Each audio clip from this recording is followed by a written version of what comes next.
कहानी का शीर्षक है शकी पति से छुटकारा। आज मेरा नया जन्म हुआ है। अगर मैं ऐसा कहूँ तो कुछ गलत नहीं होगा। मैं एक खुशमिजाज जिंदा दिल लड़की कब इतनी निराशावादी और असुरक्षित हो गई पता ही नहीं चला।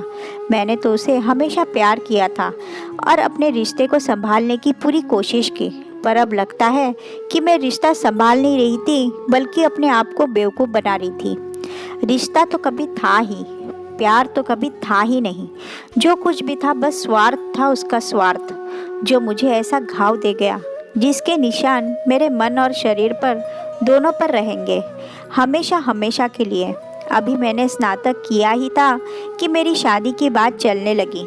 रिश्ते की एक मौसी ने मेरे लिए इतना अच्छा रिश्ता भेजा कि माता पिता मना कर ही न सके।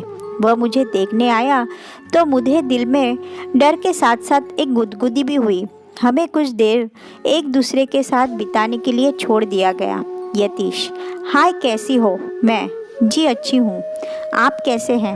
यतीश: कुछ देर पहले तक तो ठीक था, पर लगता है अब दीवाना हो चुका हूँ तुम्हारा। न चाहते हुए भी मुझे हंसी आ गई, मैं खुद को रोक न सकी। यतीश: कितनी सुंदर हंसी है तुम्हारी। कॉलेज के लड़के तो इस हंसी पर जान दे देते होंगे। मैं: मुझे क्या पता, मैंने कंधे उचकाकर कहा। यतीश: उफ, ये सादगी, मैं तो फिदा हो गया। लड़के वाले शादी के लिए तैयार थे, हमारे परिवार को भी रिश्ता मंजूर था। सो आनन फानन 1 महीने के भीतर ही मैं ससुराल पहुंच गई। दिन भर की थकान से कब सो गई पता ही नहीं चला। रात में यतीश ने झकझोर कर उठाया। यतीश: आज हमारी सुहागरात है और तुम सो रही हो? क्या अपने कॉलेज के बॉयफ्रेंड से बिछड़ने का गम खाए जा रहा है? चिंता मत करो, मैं तुम्हें उससे भी ज़्यादा प्यार करूँगा, उसने हंसकर कहा। पर यह मजाक मुझे भेद गया। मैंने कहा ना, मेरा कोई बॉयफ्रेंड नहीं, मैंने गुस्से से कहा।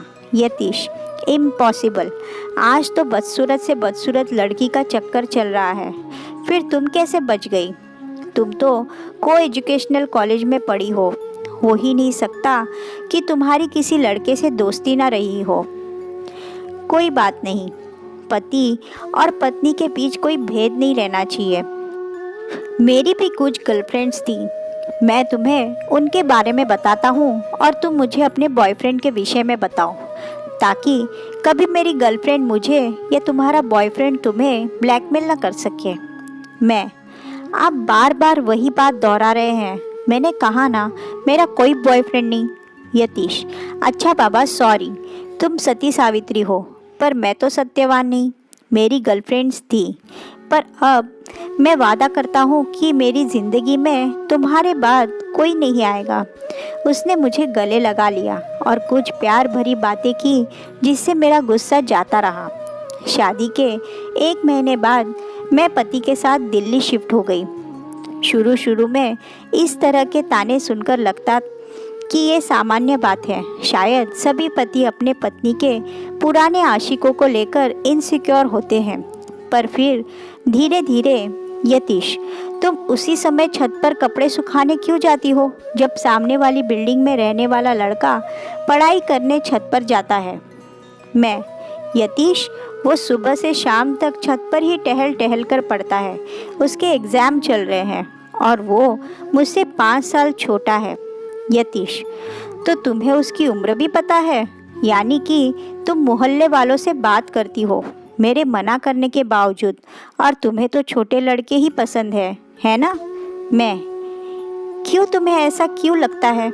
यतीश: जाने दो, मेरा मुंह मत खुलवाओ। मैं: नहीं, प्लीज़ मुंह खोल दो अपना, मैं भी तो सुनूं। आखिर तुमने ऐसा क्या देख लिया कि जिससे तुम्हारे दिमाग में ये बात घर कर गई? यतीश: तुम्हारे मायके में भी तो आता है एक। मैं: विकास, वो मेरे छोटे भाई की तरह है, मैं उसे ट्यूशन पढ़ाती थी। यतीश: ज़रूर, ऐसे मुंह बोले भाई बहन बहुत देखे हैं मैंने, उसने मुझे छिड़क कर कहा।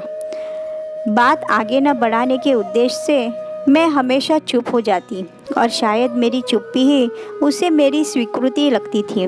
मुझे समझ में नहीं आता था कि मैं उसे यकीन दिलाने के लिए क्या करूं। मैं अपने घर जाती तो वो वहाँ से भी मुझे कठपुतली की तरह नचाता। यतीश, कहाँ हो? मैं घर पर। यतीश, आवाज़ तो गाड़ियों की आ रही है। क्या तुम कहीं घूमने निकली हो? अपने आशिकों से मिलने गई होगी। मैं, मेरा घर सड़क के किनारे है, यहाँ गाड़ियों की आवाज़ नहीं तो क्या सुनाई देगा? यतीश, यार तुम तो बुरा मान जाती हो, मैं बस मजाक करता हूँ। अच्छा, घर पर हो तो सासू माँ से बात करा दो।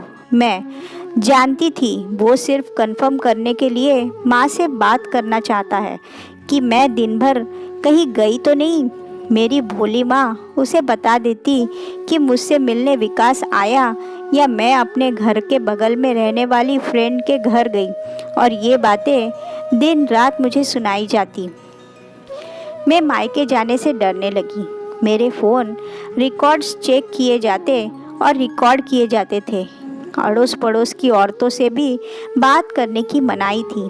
अव्वल तो मायके जाने नहीं मिलता, या जाती भी तो पति के साथ जाओ और उसी के साथ वापस आओ। मैंने जब यतीश से कहा कि मैं अभी बच्चा संभालने के लिए तैयार नहीं, इसलिए माँ नहीं बनना चाहती, इस बात के लिए उसने मेरी माँ, मेरी चाची और मेरी मामी सबको फ़ोन मिला डाला। यतीश, माँ जी आप ही बताइए, क्या मैं आपको इतना निकम्मा लगता हूँ कि अपने बच्चे की परवरिश नहीं कर सकता? मल्टीनेशनल कंपनी में सॉफ्टवेयर इंजीनियर हूँ। मेरे परिवार वाले भी बच्चे का मुंह देखने को तरस रहे हैं। आखिर घर का सबसे बड़ा बेटा हूँ, और ये कहती है मैं माँ नहीं बनना चाहती। कहीं मैं अपने घर वालों को ये बता दूँ तो हड़कंप मच जाए, पर मैं नहीं चाहता कि मेरी पत्नी के विषय में कोई भी गलत धारणा बनाए, इसलिए मैंने सारा इल्ज़ाम अपने ऊपर ले लिया। वो हमेशा मुझे दोषी ठहराकर खुद मासूम बन जाता। मेरी माँ, मौसी और चाची सबने मिलकर मुझे यही सलाह दी कि पहले बच्चे को लेकर तो ससुराल में सभी को बहुत आशाएं होंगी, उन्हें मत तोड़ो, और आखिर में गर्भवती भी हो गई। यूँ तो मेरी सास कभी मुझे फ़ोन नहीं करती थी, पर जब भी करती तो बस यही ताना मारती कि मैंने उनका बेटा उनसे छीन लिया। मैं खुद नहीं जानती कि मैंने ऐसा कैसे और कब किया। उस दिन पड़ोस की एक भली औरत जो कभी कभी मुझसे हाल चाल ले लिया करती थी, वह मेरे घर आ गई। सुमन भाभी, अरे प्रिया, तेरा कौन सा महीना चल रहा है? मैं, छठा। भाभी, अच्छा, अगर कोई प्रॉब्लम हो तो बताना, मैं तुम्हें डॉक्टर के पास ले चलूँगी। यतीश तो अक्सर घर पर रहता नहीं, ऐसे में कभी भी कुछ भी ज़रूरत पड़ सकती है। अपने आप को कभी अकेला मत समझना। यतीश का नेचर तो बहुत ही अच्छा है। वह तो मुझे भाभी बोलता है और बड़े प्रेम से पेश आता है, वरना यहाँ दिल्ली में किसके पास किसी से हंसकर बात करने की फुर्सत है। भगवान तुम दोनों को सदा खुश रखे। यतीश, प्रिया, आज कोई आया था क्या? सिंक में पड़े चाय नाश्ते के कप प्लेटों को देखते हुए यतीश ने पूछा। मैं, हाँ, बगल की सुमन भाभी आई थी। यतीश, क्यों? तुमने मना किया था ना कि दिल्ली के लोग बहुत धूर्त और चालाक होते हैं। ये सब औरतें दुष्ट, चरित्रहीन और मूर्ख हैं, इनसे दूर रहो। और उस सुमन का तो पड़ोस में रहने वाले लड़के से अफेयर चल रहा है, ये बात सारा मोहल्ला जानता है। पति के जाते ही उसे घर बुला लेती है, और फिर मैंने तुम्हें उसके बारे में पहले भी बताया था कि वो तो मुझे भी लाइन मारती है, फिर भी तुमने उसके जैसी औरत को घर में बुलाकर चाय नाश्ता कराया। मैं, पर वो तो आपकी बहुत तारीफ कर रही थी, और मुझे प्रेग्नेंट देखकर वो कह रही थी कि कोई ज़रूरत हो तो बताना। यतीश, अच्छा, मेरी तारीफ तो करेगी ना, मुझे फांसना जो है। क्या तुम्हें लगता है कि वो तुम्हारा ख्याल मुझसे बेहतर रख सकती है? मैंने ऐसा तो नहीं कहा, पर कोई आ जाए तो क्या आप भगा दूँ? यतीश, हाँ बिल्कुल भगा दो, तुम्हारा पति मैं हूँ, वो नहीं। किसी भी बाहरी व्यक्ति से फालतू मेलजोल बढ़ाने की ज़रूरत नहीं। यहाँ की औरतें सब शराबी और बदचलन है, और मैं नहीं चाहता कि मेरी भोली भाली पत्नी भी उनके रंग में रंग जाए। प्रिया, तुम बहुत सीधी और भोली हो। तुम्हें मैं दुनिया की बुराइयों से बचाना चाहता हूँ, इसलिए थोड़ी सख्ती बरतता हूँ। कोई बात नहीं, पर आज के बाद वो औरत आए तो बाहर से ही उसे हालचाल देकर कोई बहाना बनाकर बाहर से ही भगा देना। ये कहकर उसने मेरे चेहरे को अपने दोनों हाथों में लिया और मेरे माथे पर चूम दिया। जब मैं तर्क देती तो वो मुझे इसी तरह निरस्त्र कर देता था। मुझे समझ में नहीं आता था कि मैं ऐसा क्या करूं कि वो नाराज़ ना हो, दुखी ना हो और परेशान ना हो। मेरी माँ भी मुझे फ़ोन करती तो मैं गिनी चुनी बात करके फ़ोन जल्दी से जल्दी रख देती। सुमन भाभी को भी मैंने बाहर से ही टरकाना शुरू कर दिया। आखिर उन्होंने भी हार मान ली और मेरे घर आना छोड़ दिया। मेरा 8वां महीना चल रहा था जब एक दिन घर की डोरबेल बजी। ये यतीश के आने का समय नहीं था। दिल धड़क गया कि कौन होगा, कहीं सुमन भाभी तो नहीं। दरवाज़ा खोलते ही एक जाना पहचाना चेहरा दिखा, पर कुछ याद नहीं आया कि ये कौन है। अरे प्रिया, मैं कविता, तेरे बचपन की फ्रेंड। भूल गई या मेरा नया रूप देखकर कंफ्यूज हो गई? उसने उसी चिर परिचित अंदाज में मटक कर कहा। कविता मेरे बचपन की सहेली थी। हम एक ही स्कूल, एक ही कॉलेज में पढ़े थे। हमारे घर भी आसपास ही थे। हमारा बचपन और किशोरावस्था एक दूसरे के घरों में ही बीता है। उसे देखकर उसे गले लगाने की तेज़ इच्छा हुई, पर औपचारिक मुस्कान देकर मैंने डरते हुए उसके भीतर आने के लिए रास्ता दिया। कविता, वाह यार, घर तो बहुत बढ़िया है। तेरा पति खूब कमाता होगा, वरना दिल्ली शहर में अपना घर होना कोई छोटी बात तो नहीं। मैं, और कैसी हो? तू बैठ, मैं चाय लेकर आती हूँ। मैं जल्दी से जल्दी उसे टरकाना चाहती थी। कविता, क्या यार, क्या अब हम इतने दूर हो गए कि तू मुझे मेहमानों की तरह चाय नाश्ता कराएगी? मैं खुद बना लूँगी, तू तो यहाँ बैठ मेरे पास। कविता ने मुझे खींचा और सोफे पर पसर गई। वो मुझे अपने दिल्ली शिफ्ट होने की कहानी सुना रही थी, पर मेरा ध्यान कहीं और ही था। कविता, प्रिया, क्या बात है? कविता ने मेरा उड़ा हुआ रंग देखकर कहा। मैं, कुछ नहीं, बस कुछ तबीयत ठीक नहीं। मैंने साफ झूठ बोला। कविता ने मुझे गले लगा लिया। मुझसे झूठ बोलकर तुझे लगता है कि तू बच जाएगी, पर तू नहीं जानती, तू काँप रही है। ये एंजाइटी के लक्षण हैं। मैं एक साइकोलॉजिस्ट की बेटी हूँ। भूल गई? पापा ने यही एक क्लिनिक शुरू किया है। मैं भी उनके साथ प्रैक्टिस करती हूँ। मैं पहले भी तेरे दिल में झांक सकती थी तुझे पढ़ने के लिए। मुझे पीएचडी करने की ज़रूरत नहीं। मेरा रोका हुआ बांध गया और मैंने बेध्यानी में उसे सब कुछ बता दिया। कविता, ये लोग परजीवी की तरह होते हैं जो दूसरों का खून चूस कर जीते हैं। हैरी पॉटर याद है ना? हम दोनों साथ ही देखने गए थे। उसमें डेमेंटर्स या मपिशाच की तरह ये लोग भी जब तक हमारे आसपास रहते हैं हमारी सारी खुशियाँ चूसते रहते हैं और बस दुख भरी यादें ही हमारे पास रह जाती है। पर दम पिशाच जब आपके आसपास न हो तो आप बेहतर फील करते हो, जबकि सिंसिस्ट तुमसे दूर रहकर भी तुम्हारी खुशियाँ चूस सकते हैं। तेरी माँ को कुछ शक था, इसलिए जब हम लोग यहाँ शिफ्ट हुए तो उन्होंने तेरा पता मुझे दिया और कहा कि मैं तुमसे कभी कभी मिल आया करूँ। अभी तेरा बच्चा इस दुनिया में आया भी नहीं है, अभी भी समय है। क्या तू उसे इस माहौल में जन्म देगी? मैंने ऐसे लोगों को करीब से देखा है। एक बार बच्चा हो गया तो इस जाल से निकलना और भी मुश्किल होगा।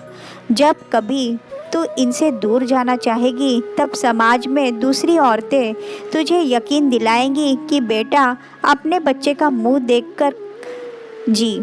जब तेरे बच्चे बड़े होंगे तब तेरे अच्छे दिन आ जाएंगे, पर यकीन मान तू इंतज़ार करती रह जाएगी और अच्छे दिन कभी नहीं आएंगे। ये लोग बच्चों में उनकी माँ के प्रति भी जहर भर देते हैं। निर्णय लेने का यही समय है।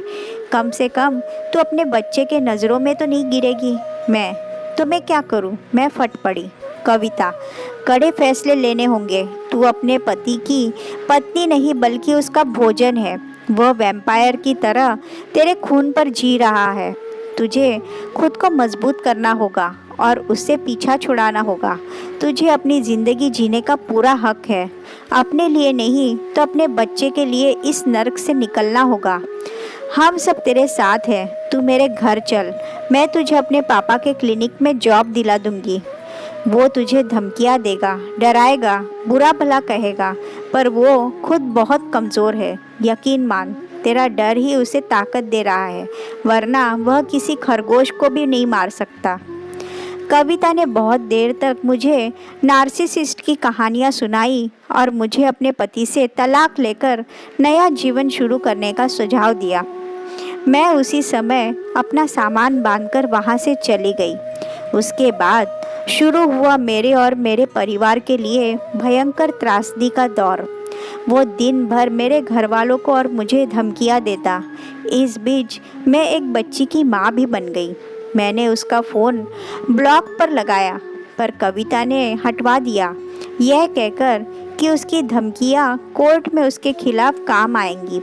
यतीश, मैं तुझे और तेरी नाजायज़ औलाद को एक फूटी कौड़ी नहीं दूंगा। मैं नौकरी छोड़कर सन्यासी हो जाऊंगा, न कमाऊंगा न काम करूंगा। फिर तू कैसे मुझसे कॉम्पेंसेशन ले सकेगी? मुझे कॉम्पेंसेशन नहीं चाहिए। मैं म्यूचुअल सेपरेशन के लिए तैयार हूँ। बस तुम मेरा पीछा छोड़ दो। मैं अपनी बच्ची खुद पाल लूँगी।